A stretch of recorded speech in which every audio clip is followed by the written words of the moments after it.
Phonological awareness involves work with rhymes, syllables, onsets, and rhymes.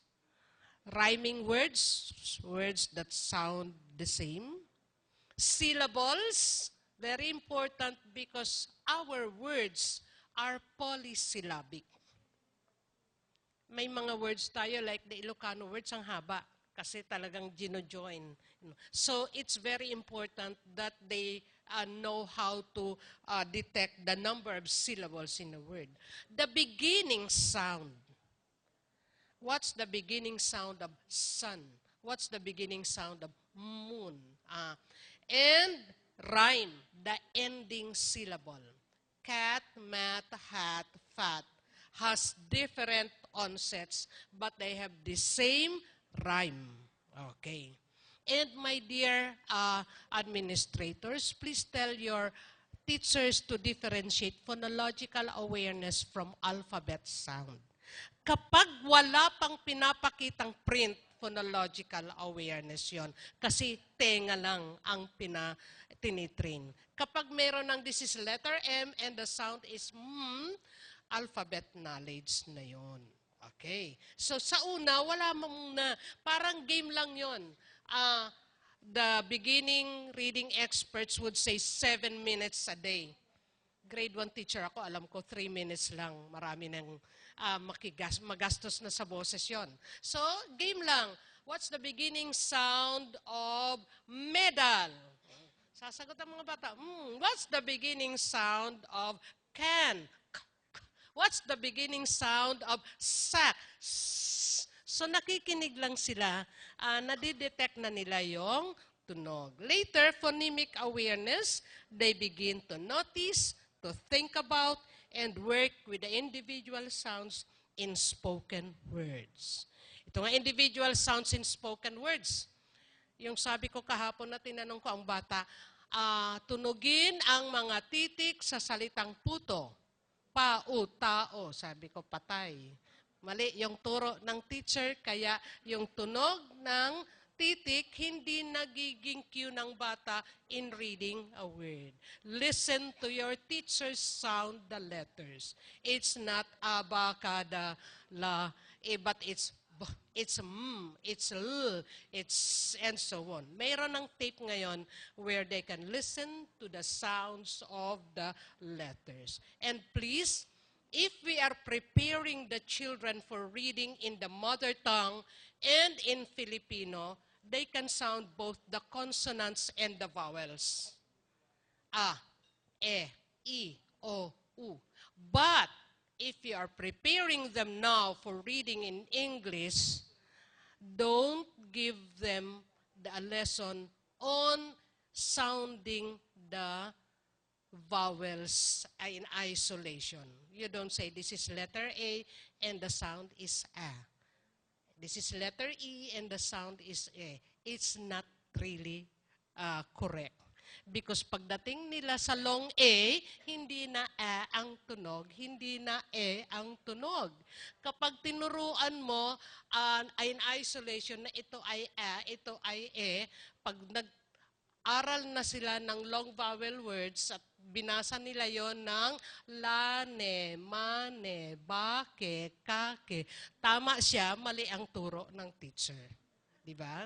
Kasi na-generalize niya ato sa ka-e ang tunog nito. Kaya kake, bake, instead na cake and bake. So sa English, mali yung workbooks ng unang tinuturo, the sounds of the vowels. Kasi magiging mali ang generalization ng bata.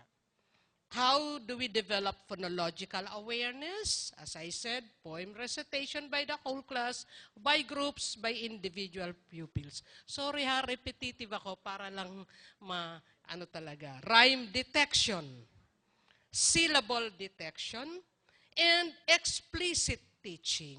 When you now teach in grade 1 a short poem, then you now explicitly teach rhyming words. Do they rhyme? So, hat, cat. Do they rhyme? Man, mug. Do they rhyme? Mga ganon. How many syllables? What's the beginning sound? What's the ending sound? Detecting the onset. Mga bata, pakinggan ang mga sinasabi kong salita. Ano ang umpisang tunog ng salitang mais? Ng salitang sawa? Ng salitang bata? At medyo talagang see to it that the formation of the lips would make the children listen to the sound well. Ano ang huling tunog ng salitang gatas, patatas, and so on? Book and print knowledge. Knowing and being acquainted with books and how print works. So, when you read a story or when the teacher reads a story, he holds the book with the right side up. You don't necessarily teach the children, this is how you handle a book. But you model to them how the book is held. Hindi pa ganon. Hindi pa ganon, no? They identify the parts of a book. A book has a front and a back cover, and it has pages. Knowing that a book has an author and an illustrator, and telling the children what an author and an illustrator do. Knowing where a story begins. So, hindi pwedeng patalikod ka sa bata at hinahanap mo ang page where the story begins. In front of them, you flip the pages of the book. So, they know na, hindi pa yan. Hirap naman ng book na to. Ewan. Okay. So, yon.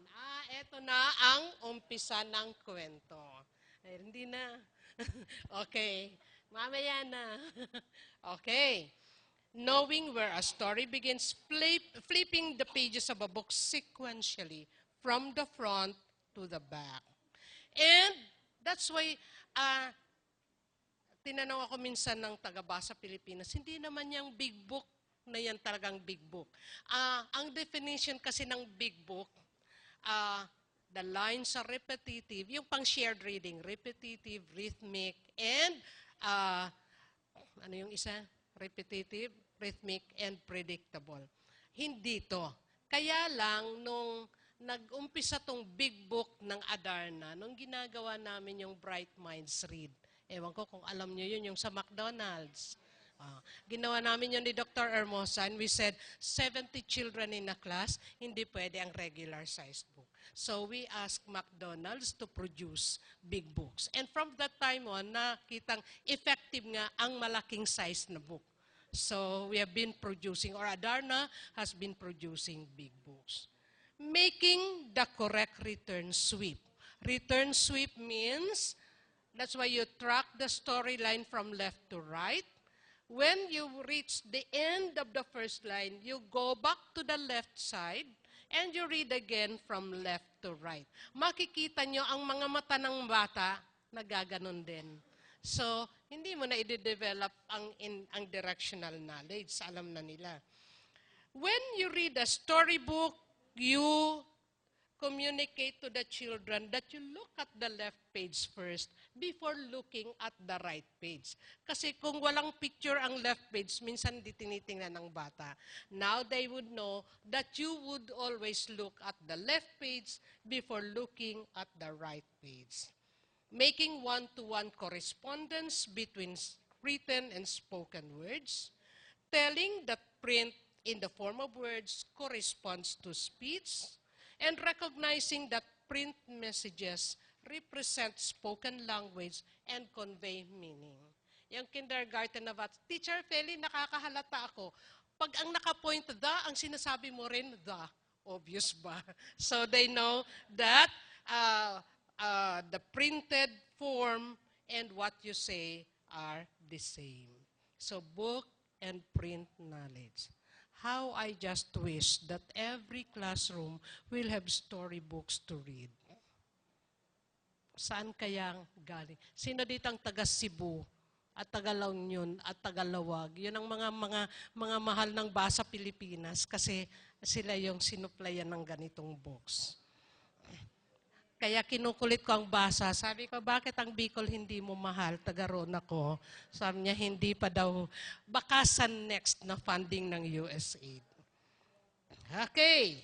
So, a teacher models book handling behaviors. And it would be nice if there is a father who is a carpenter in the grade 1 and the kindergarten class. Kasi madali silang lambingin na igawa ng ganitong book holder. Para free ang kamay ng teacher na mag-point ng lines. Hindi masyadong malinaw.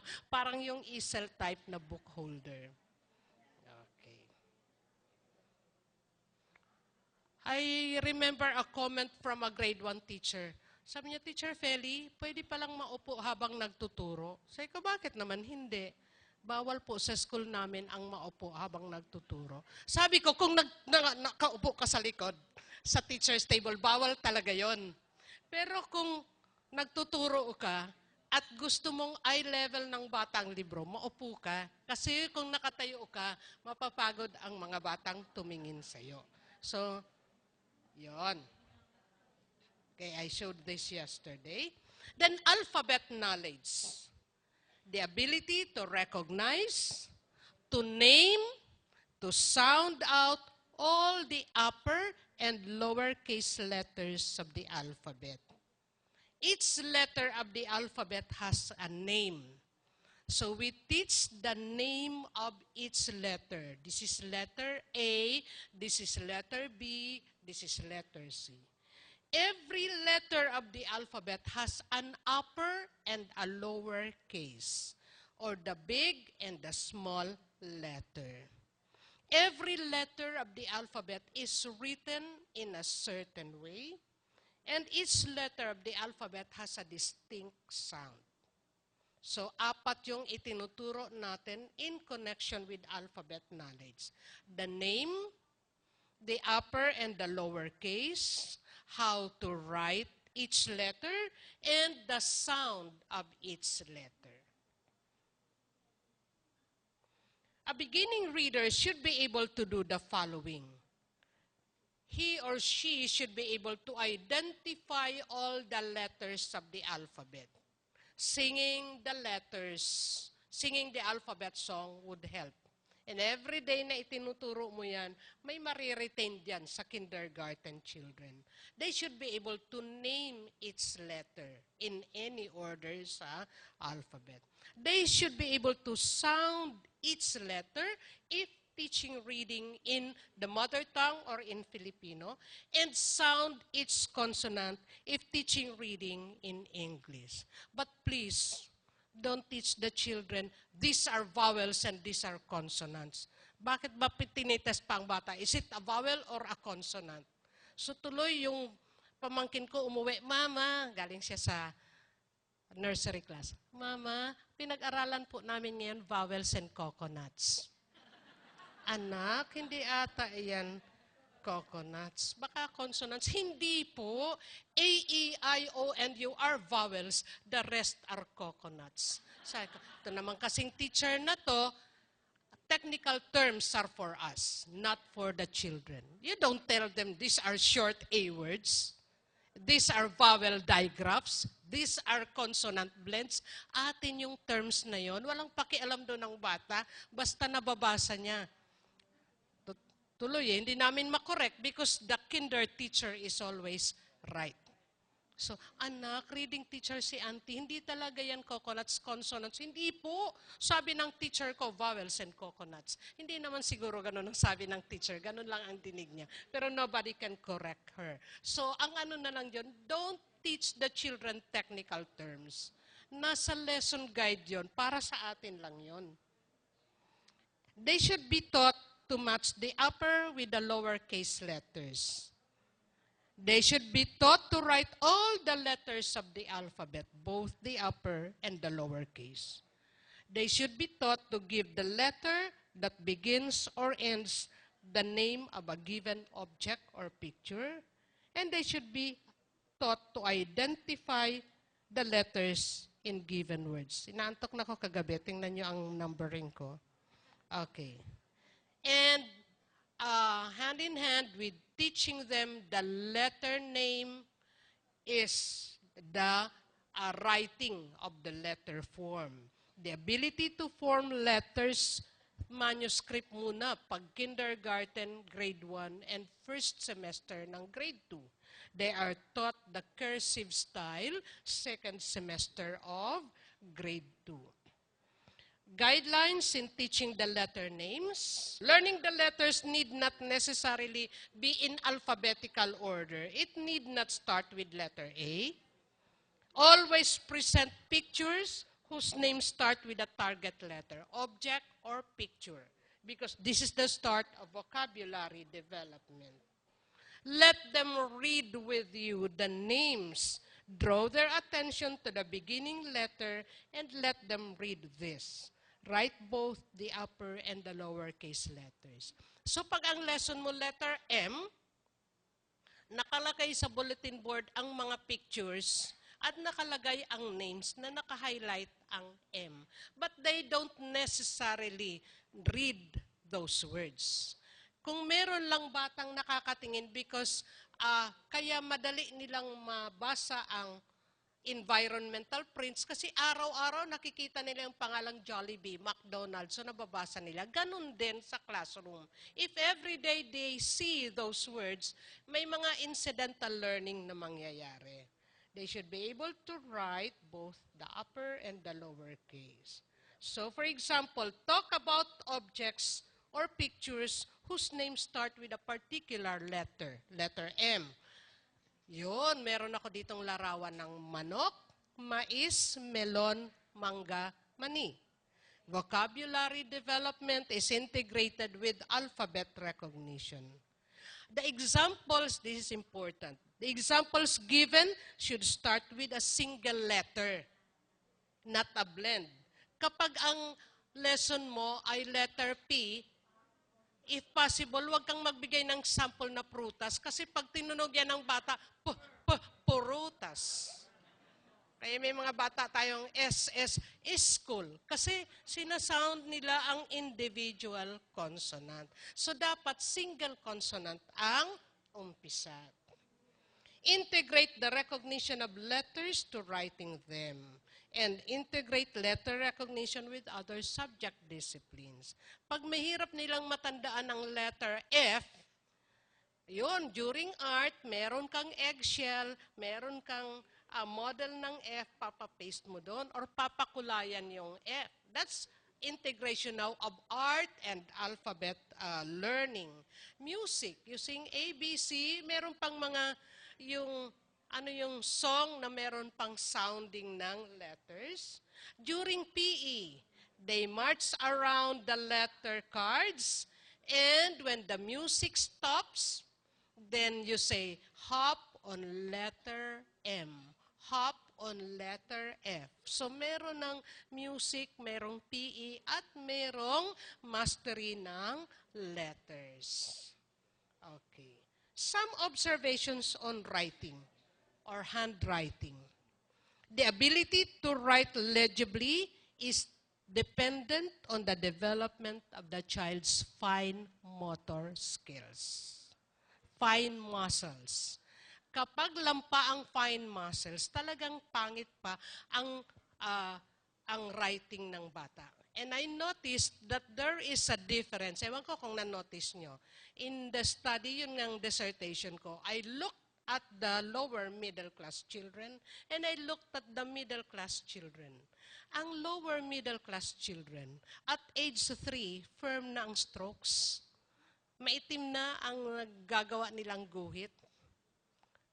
Ang middle class and worse, ang upper middle class, grade 1 na, they hardly make a mark on paper.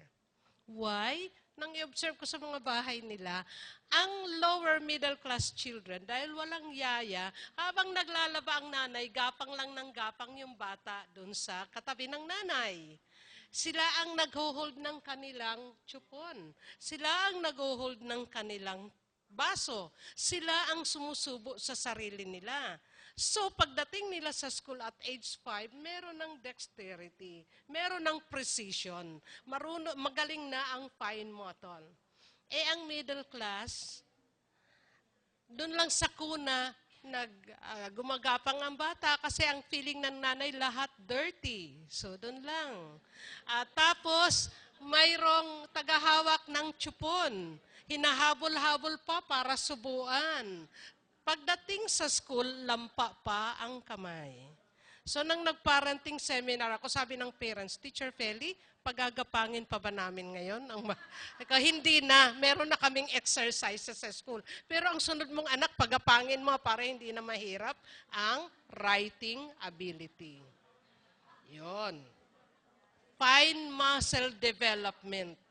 Very important sa handwriting. Reversals of letters and words are still common before age 8. Huwag kayong matakot kung nababaliktad pa ang F, kung nababaliktad pa ang G. They are normal until age 8. So, I walked you through the domains. Look how a kindergarten or a beginning grade 1 class would look. First hour in the morning, there should be sharing activities. News sharing, nursery rhymes, poem recitation, songs, and show and tell. In order to develop oral language, phonological awareness.